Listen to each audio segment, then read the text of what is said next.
Welcome back to another technical deep dive here in the debug zone. Today we're tackling a big question and breaking it down with insights from other users.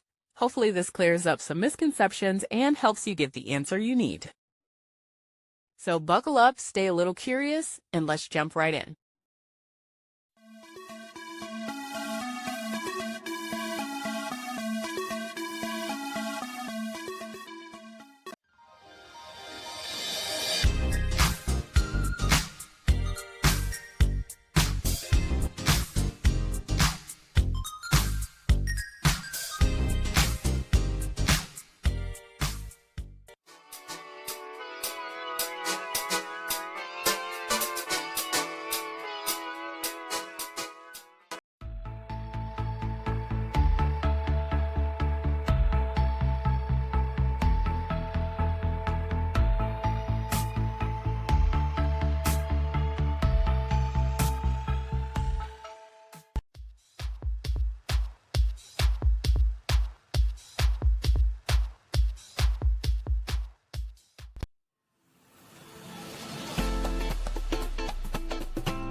And that's a wrap.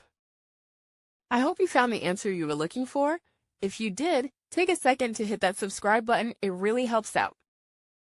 And let me know in the comments which solution worked best for you. See you next time in the debug zone.